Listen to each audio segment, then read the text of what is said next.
Black space in Omori is likely one of, if not the most important area in the game. It is the physical manifestation of all the things that Sunny's repressed in his quest to achieve absolute escapism, and it is the place where he hides everything that can serve to break the illusion of the perfect dream world that he has created for himself. Now, black space is already an area that all players will encounter regardless of what route they take, but the appearance of black space itself will vary based on which specific route they are taking. For example, in Sunny's route, which is decidedly the good route, we travel through the various rooms of black space, and not only do we begin to unravel the horrors of Sunny's mind firsthand for ourselves, but we begin the process of understanding the true depths of his psyche. Now, this also happens in the Omori route, which is probably the worst route in the game. However, the nightmares of black space in this route are far more abstract and odd, although that's not exactly a high bar to cross given how regular black space is. The black space we find in the Omori route is known as Black Space 2, and it can be accessed after fighting the three something variants in the Lost Library. Here, only 5 doors are accessible, but the things we find behind these doors are very different to what we can find in regular black space. Today I'd like to go through what we can find in Black Space 2 and maybe attempt to find some answers behind the surreal and nightmarish imagery we find there. Also, if you're watching this video, I'm assuming you've either already played the game and know about a lot of these things already, or you just don't care, which to each their own, I suppose.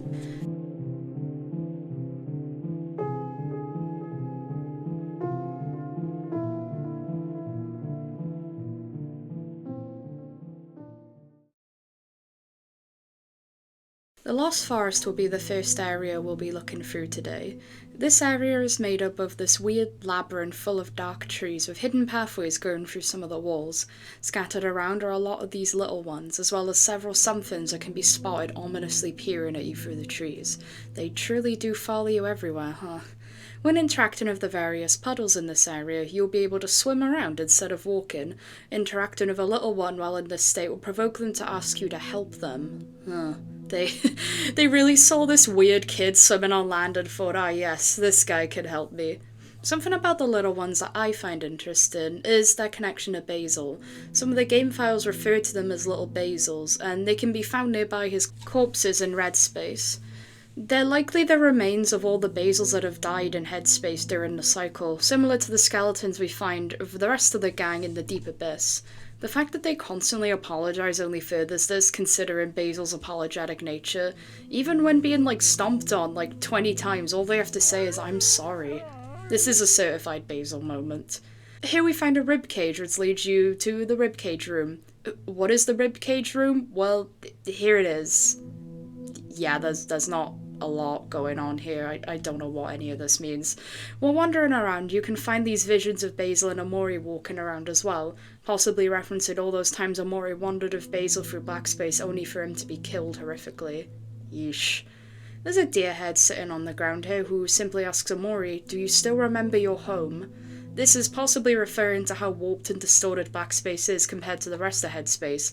It's all still part of Sunny's mind, and by extension, Omori's home, but compared to the rest of Headspace, black space is just so obviously different and scary. And yet, it is still part of Sunny's mind, however unrecognizable it is. In this room, we find a man desperately trying to chop down a tree with a noose on it. When approaching him, he simply tells you to stay away, as you are not his son. This is pretty obvious, I think, what's going on here. This is Sunny's father trying to remove the tree, that serves as a reminder of what happened to Marie, which is something Sunny is also trying to do. His father's cold response to Omori's arrival could be taken as a literal thing that happened. A lot of people theorize that Sunny's parents know what actually happened to Marie, and that's why his father is missing during the events of the game. He left after learning of what his son did. Maybe this interaction is something that genuinely took place, or perhaps this is just Sunny's idea of what would happen if he was to talk to his father again. Both interpretations are equally plausible to me. Walking through this waterfall here leads you to the minecart room, where we can find several little ones being run over again and again. Adding on to my earlier comment about the little ones representing Basil, we see throughout the previous black space areas that Omori has killed Basil so many times. Now, this is to prevent Sunny from learning the truth, sure, but it's likely also a manifestation of the resentment that he probably feels towards Basil on some level. This leads to Omori and, by extension, Headspace to continuously punish Basil in some way or some form due to his role in the incident that ruined both of their lives. At the bottom of this room we find a pond, which shows Omori several visions while peering into it. These change every time the player leaves the room, and they describe several scenes surrounding the aftermath of Marie's death.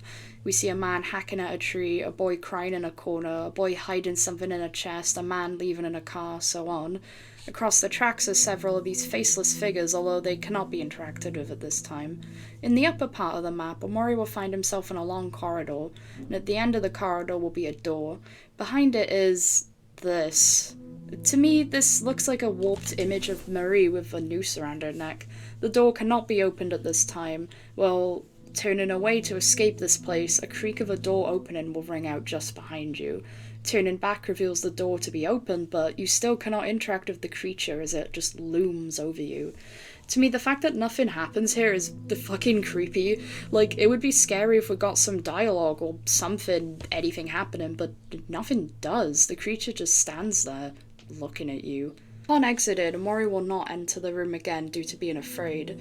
The fact that Omori is never afflicted of the fear emotion at all during the game, and yet he's scared here, it's slightly unnerving. We all know Omori is this silent, somber guy who's pretty unreactive, apart from on the occasions where he's affected by an emotion change during battle.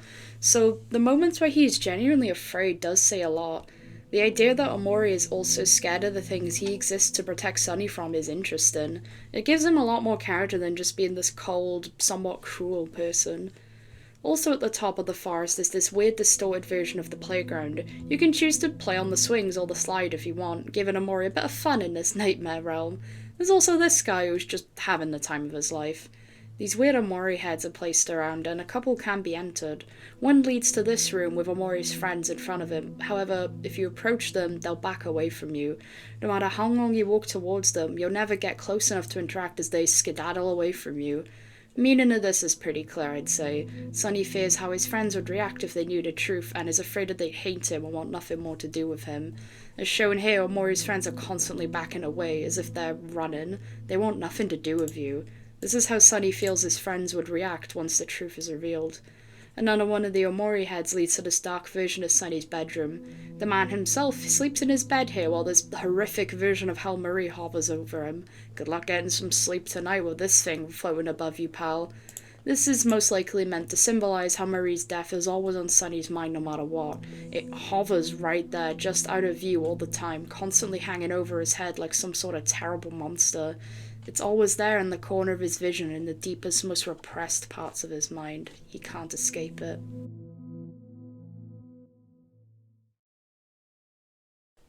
The next area we'll be discussing is the Weather Vane Island. Now this area is comprised of all these squiggly black pathways in front of a large blue background. There are several of these strange figures dotted around with this weather vane in the middle of the map. Interacting with it causes it to spin around, pointing in different directions and causing various areas of the map to become accessible. For instance, when the weather vane points north, interact with this scribble person here to go to the ocean. You can't really do much in this room apart from walk around.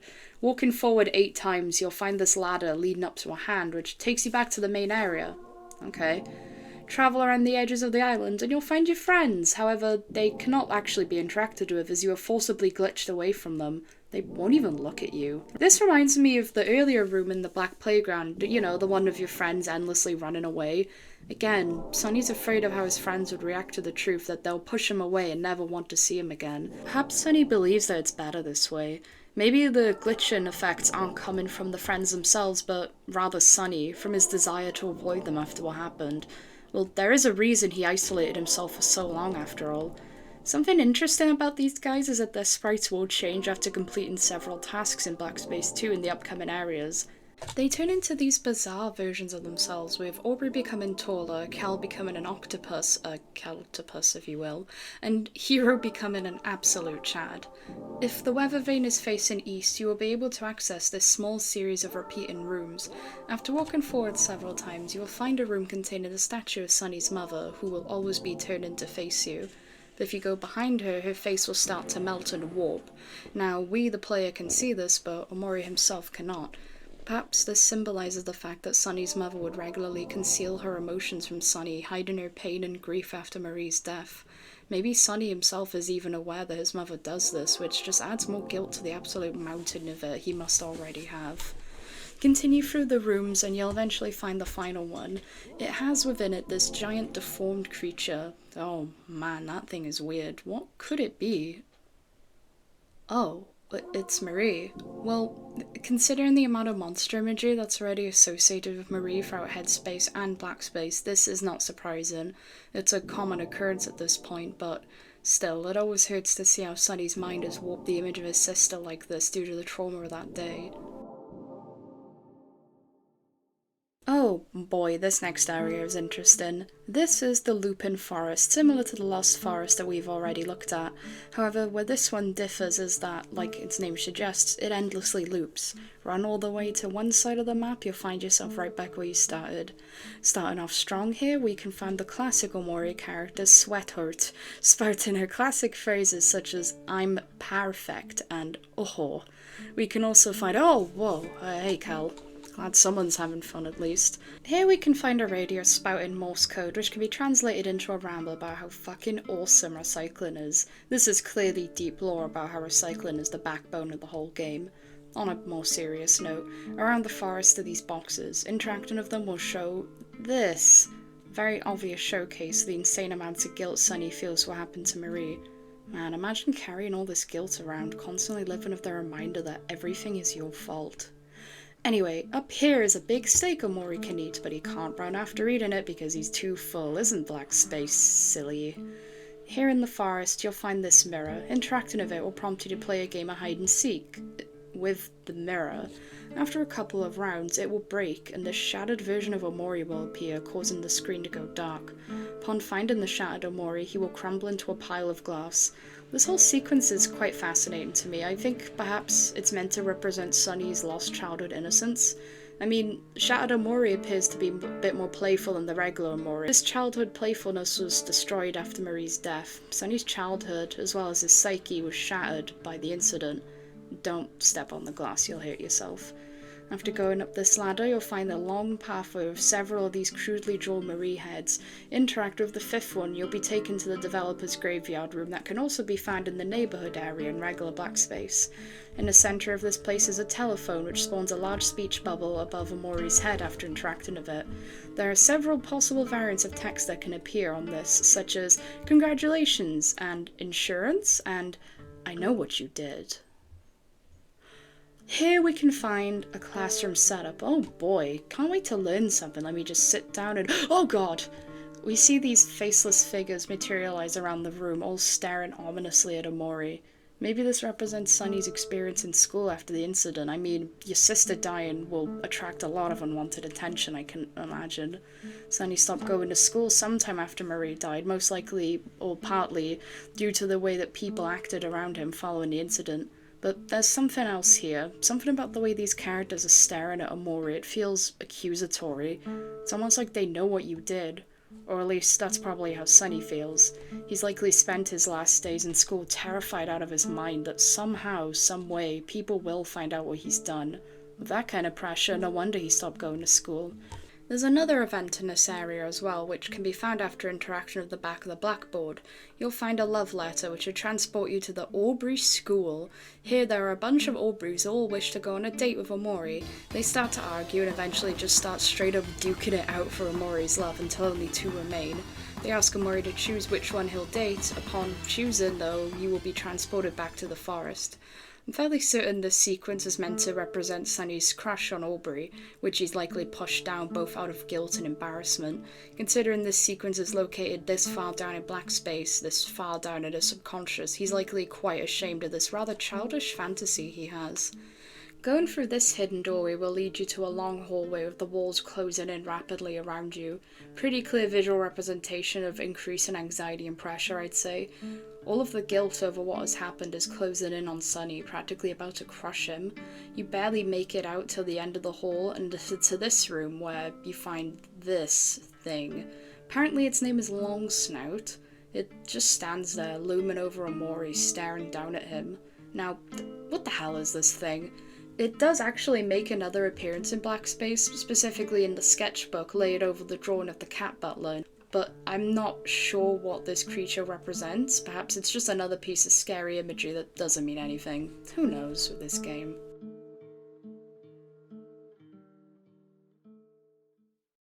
Now this next area on our topic of discussion is the Cloud Walkway, which is made up of a series of wooden bridges that seem to be hovering in the sky. Dotted around are several of the pinwheels that can be seen in the pinwheel forest earlier on, though their monochrome appearance makes them less fun than the ones in the forest. There are a few little ones here, as to be expected from Black Space, as well as this very sad looking Pluto. Poor guy, best to leave him alone. Another character found here is the best character in the game, Omori. He's a sprout mole looking Omori who was found here begging for money, but we can't give him any yet. There's also this character, Big Pocket, who proceeds to do a little dance, but Omori doesn't know how to dance and cannot join in. Sad. Down here we find a lone box just kinda sitting on the ground. From within you can hear Sunny's mother crying while she attempts to comfort Sunny, saying that we will protect you. Now the we in question here could be potentially referring to Sunny's parents, but protect him from what? Perhaps the grief and trauma of losing Marie, or perhaps from the consequences of what Sunny's done. As already mentioned, there's a lot of evidence to suggest that Sunny's parents already know the truth. Maybe the reason he and Basil actually got away with it is because the family corroborated of the story that they were given, despite knowing that it wasn't true. I mean, I don't really see any other way that two 12-year-olds could possibly get away with such an outlandish story. Maybe Sunny's parents backed him up and pretended that Marie's death was genuinely a suicide to protect their one remaining child, but this came at the cost of their family being torn even further apart with the father's departure. Here we find this person, Lumi, who blocks the way to this toilet. He insists that you tag him in, but you don't know this person, so you don't. He follows you around, constantly bugging you to tag him in, like, bro, go away. If you lead him away from the toilet, you're able to interact with it, and are transported to the one and only money space. Here we find a very content Kel swimming in all the cash. You can also take as many $20 as you want. How fun. There is a 1 in 99 chance on interacting with the pool to get a message welcoming you to money space but informing you that only Kel is allowed here. Awesome. The implications this area has for the game's lore is huge. Also, after getting $20, we're able to give some to our good friend Omori, who thanks us and proceeds to vanish into thin air. After taking $20 from money space, a door will spawn, which immediately tries to escape from Omori. Man, what could be behind this door? Maybe it's something, like, really scary or important, or nope, it's the beach, baby. There's a funny crab and a funny sun here, how nice. This is clearly deep lore about how much Sunny wants a vacation. Let's stay here a while, shall we? Oh, what the fuck? Yep, stay here for 24 seconds and the place abruptly catches alight, with the fire injuring Omori in the process. We should at least try to get the crab out of here. Oh, fuck. Escape by swimming in the ocean and you'll arrive back at the Cloud Walkway. In the east of this area we can find a door. Going through it will reveal another door, and then another, and then going through enough doors reveals to us the creature known as the Herosaurus. All he has to ask is whether Omori still accepts him. Now I could say this is representative of Sunny's mindset regarding how his friends would react to the truth, whether they would still accept him after finding out what he did, but this dialogue is being spoken by, like, a dinosaur version of Hero, so I'm not really sure what to make of this. Going behind this waterfall here will take Omori to a small area full of the faceless creatures we've seen before in the minecart room, but they can actually be interacted with here, and what they have to say is quite fascinating. They express joy over having Omori back, asking how long he's going to keep them there and begging him not to leave them. Perhaps these guys are older imaginary friends of Omori, older inhabitants of the dream world, but they've been sealed away down here in Black Space, similar to how Abby was banished to the Abyss by Omori. Whatever it is they may have done to have this happen to them is never explained. They also tell him that even if he hides something, it's always there, which is a pretty good summary of Black Space. It exists to hide any mentions of the truth from Sunny's mind, but it won't stay buried for long, as remnants of it will inevitably resurface. Sunny can hide the violin away in the toy box, Omori can send Basil away to Black Space hundreds of times over. Sunny can attempt to hide the truth of what happened to Marie from himself for as long as he wants, but it will always remain. If you leave the room and re-enter, the faceless characters will have forgotten Omori completely. The final area of Black Space 2 we'll be discussing today is the Water Walkway. This area is made up of a series of docks over a large dark ocean, with random pools of water also just scattered around. Interestingly enough, you can actually access this area in the Sunny route. When arriving in the forest with the something during this route, collect the key and wait by the cliff edge for a while. Eventually you'll be given the prompt to jump off. You'll land here, and upon interacting with this figure you'll be transported to the docks. However, while here, the screen will periodically glitch and obscure your vision. Omori in this route is not supposed to be in this area due to Sunny beginning to reconnect with his friends and beginning the process of letting go of the dream world. He has no need to further travel into his repression during this route, hence the glitching.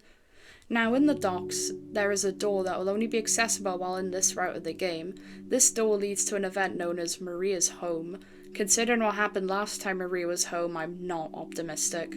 We find ourselves in Sunny's home. It's nighttime and everything appears normal. We soon discover otherwise though, whether that be through the long hallway to Sunny's mother's room or the noose in the bathroom. There's also the giant stranger hovering overhead in Sunny's room, watching Omori intently. His gaze is unnerving. It's almost as if he's judging Omori for venturing this far down into black space. The stranger's been trying to convince Sunny to stop repressing everything and accept the truth, and here he proceeds to venture even further down into another layer of repression. Imagine how pissed the stranger must be seeing Omori here. Go to the piano room next and we'll discover the 3 real-world variants of our friends hanging out. They inform us that Marie is acting strange and that she just needs time to adjust after being away from home for so long. It's been 4 years since the incident, I guess. Head down this trapdoor and you'll find yourself in a long hallway leading to a door. Behind it is Marie, mirroring the first scare of the real world where Marie appears at the front door. We're once again given an option to ignore her or open the door. Ignoring Marie and heading back will cause Hell Marie to suddenly chase you up the hallway. Open the door, however, and you'll be led to none other than Red Space.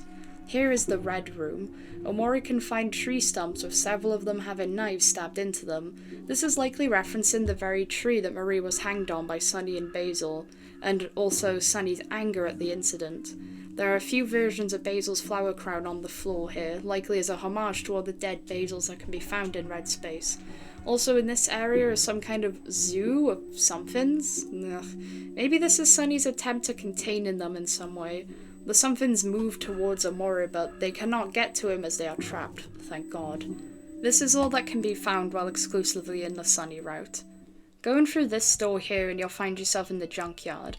All seems well, however the music seems off. Wandering around for a bit will show how corrupted this area is. Textures are clipping randomly, chunks are missing, and at the edges of the junkyard we can see black space approaching, likely as the source of all this corruption.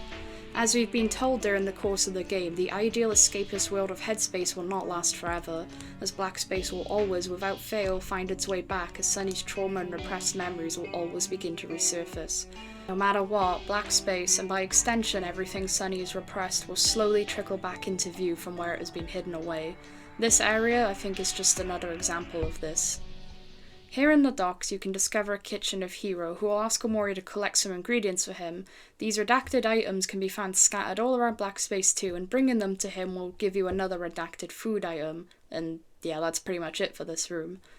Now, in previous versions of the game, this next area can be found in a door by the docks, but now in order to get here you must use the universal remote on this TV in the Sprout Mole Colony's residence.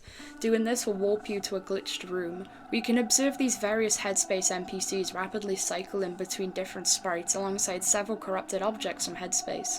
You cannot talk to the NPCs with the exception of ye old Sprout Mole here in the middle, who simply remarks on the fact that you killed him. Something interesting that happens here is that when walking to the south, all the NPCs will turn into something variants, who will send you away upon interacting with them. I'm fairly certain that this area is here to show off what happens when a Dreamworld resident somehow finds themselves in black space. That is to say, they turn into or something, which only makes black space scarier to me. Now, this next area of Black Space 2 that I'll be talking about is by far my favourite area in Black Space, and probably the scariest, at least to me. May I introduce you all to the Red Maze. The Red Maze is an area found after going up a secret path over the water by the docks. Upon entering, Omori will find himself in this horrifying crimson labyrinth. In the background, the endless drone of the song Fade plays, which also plays while encountering the somethings on the train, and strangely enough, when you fight the snow angels on the mountain. The song is comprised of a single repeated note, making it a rather simple track, but it gives this area an eerie feeling right off the bat. The maze itself is seemingly endless, with identical red and black holes. It seems simple enough, and there's also toast, just sort of floating around. Okay, maybe touching one will be a good idea, and oh god! Yeah, poking the floating toast transforms them into floating Maries, the same ones we see in Black Space earlier on. They fly around before transforming further into these other scary Maries. They follow you around, and upon interaction with Omori, not only do you take damage, but they turn into this. Ugh. Every so often you'll get this dialogue. Look at what you've done. Every inch of Black Space exists as a constant reminder of what Sunny has done, and so of course this area is no exception. But trust me, it only gets worse from here.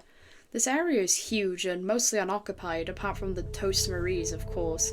However, after wandering around for long enough, you'll come across one of two ladders. This one here will lead you into a room simply known as the Faces of Omori. Two massive Omori heads and this weird thing exists here. Most notably, of course, is the looping Omori faces in the background. I'm not too sure what this could mean, but I have an idea. Perhaps this is the core of Omori, where his emotions come from. I'm not really sure. Orbs could be a sort of tumour. They seem to look like one, at least. The fact that a room featuring tumour imagery is also a room centering Omori, it's not exactly subtle, is it? Omori is acting like a tumour inside Sunny's mind, infecting every inch of it in an attempt to distract him from reality. The other ladder is the most interesting to me. It takes you to this endless set of rooms, all with another ladder leading down to the next identical room. Head down the ladders 19 times and you'll find Daddy Longlegs, who will try to encourage you to turn back before it's too late. Personally, I think it's already too late given how the Omori route is already gone. The song that plays in the background during this part is the same one that plays in the Miwo room in Black Space. It does a great job at ramping up the rapidly mounting tension as you descend further down. Ignore Daddy Longlegs and continue down the ladders, where you'll eventually find the toy box, the same one where Sunny's broken violin is hidden. The catalyst of everything, buried so far down in Sunny's mind, repressed so far into his subconscious that he'll never have to come across it. Sunny spends most of the game hiding any and all trace of it from himself by blocking out the entrance to the closet, for example, but reminders of the box keep coming up, and here we find it. It's not the real thing, of course, it's just a version that has ingrained itself deep into Sunny's head. The box that holds within it the thing that caused all of the pain and trauma, the violin. And that's not the end of it. Continue down the ladders 3 more times and you'll find yourself in this long room. Pitch black darkness extends as far as the eye can see, but it's seemingly empty. That is before none other than Hell Marie drops down from the ceiling. Now, this isn't the first time we've seen Hell Marie, of course. Like, one of the first scares of the game, as I've already said, is her appearing at Sunny's door. This the moment that indicates to the player that something is really wrong with Marie, like Basil in the dream world has indicated. But this is just so obviously different, and I hate it, god. This specific version of Hell Marie can also be briefly seen if the player chooses to peer into the hole that appears after collecting a key in the last resort. Here we get a better look at her though, for better or worse.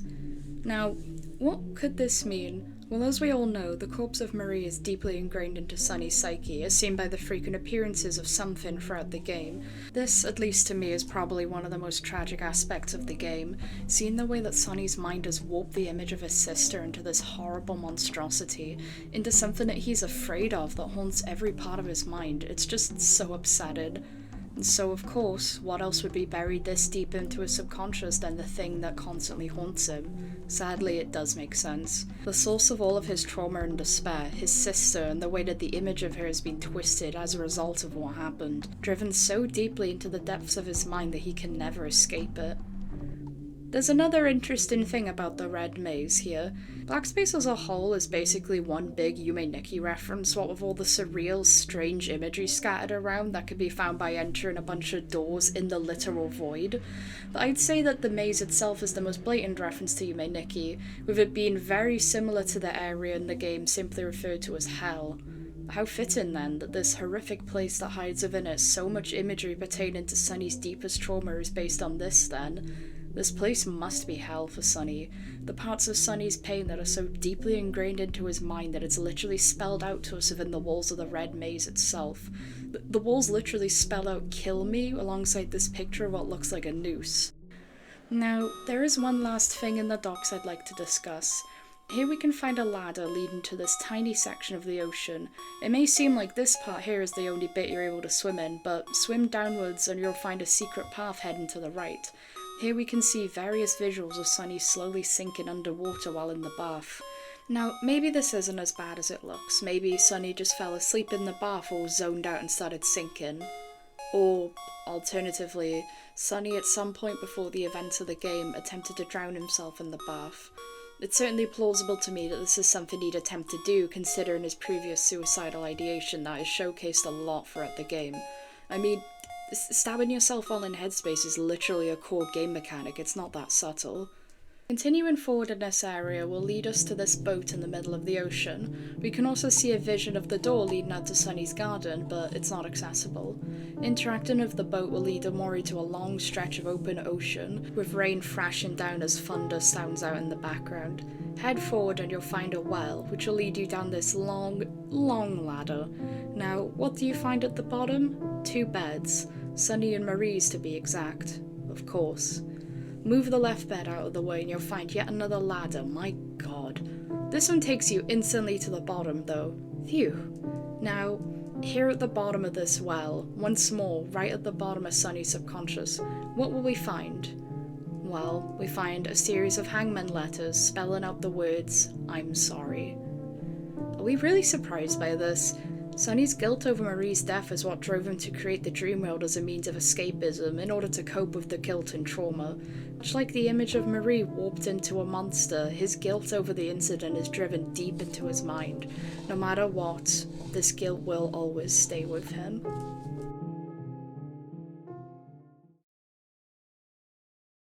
Black Space in general is probably my favourite part to play through in Omori, with all the strange, surreal imagery and the terrifying music. What I like the most about Black Space, though, is sitting myself down after seeing all of that and going, now, I wonder what this could all mean. Maybe one day I'll actually make a video going through all the rooms of regular Black Space, but this video itself is getting kinda long, so I'll stop. I didn't mean for this to be like a super in-depth look into Black Space 2 or anything. I just kind of wanted an excuse to talk about it for a while because I really like the area. Anyway, I love Omori very much. I think its horror is fantastic, and considering that weird, surreal, nightmare fuel horror is right up my alley, that's not very surprising.